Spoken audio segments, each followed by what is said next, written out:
why do you think the book's called Looking for Alaska? Do you think Alaska is found? If so, by who? Or do you think the whole thing's a process of finding?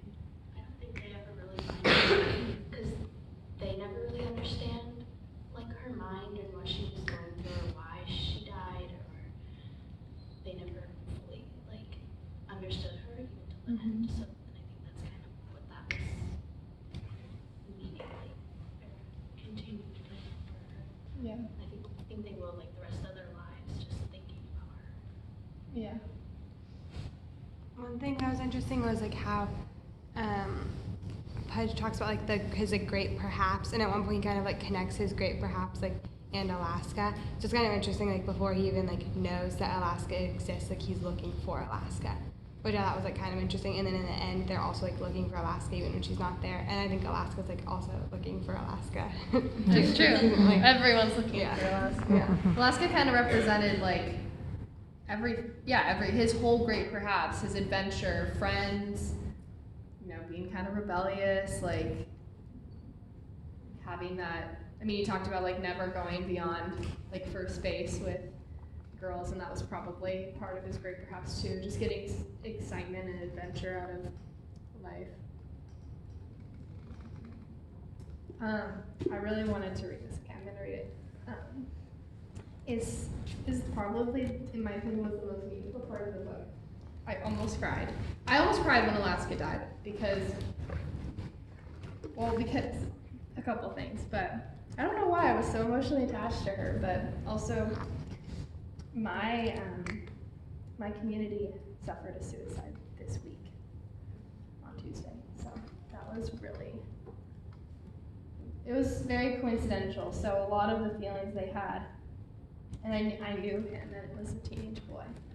So a lot of the feelings they had, and anger, I saw from my brother, who was friends with him, and my boyfriend's brother, and so that's probably why I cried. But it was really cool, this part. This is when Miles goes to the creek, the river, and he kind of talks to Alaska. So he says, I lit a cigarette, spit into the creek.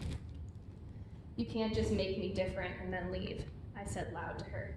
Because I was fine before Alaska. I was fine with just me and last words and school and friends. You can't just make me different and then die. For she had embodied the great perhaps. She had proved to me that it was now worth it to leave behind my minor life for grander maybes. And now she was gone. And with her my faith in perhaps. I could call everything the Connell said and did fine. I could try to pretend that I didn't care anymore, but it could never be true again. You can't just make yourself matter and then die, Alaska, because now I'm irretrievably different. I'm sorry I let you go. Yes, but you made the choice. You left me perhapsless, stuck in your goddamn labyrinth. And now I don't even know if you chose the straight and fast way out, or if you left me like this on purpose. And so I never knew you, did I? I can't remember, because I never knew.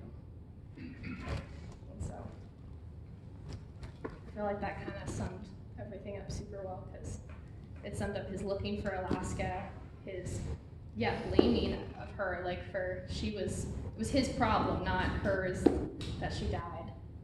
Like he took it so personally, and then that the labyrinth and the great perhaps were very much linked to her, and I think will always be in his life because they were linked to her. Okay. Thank you.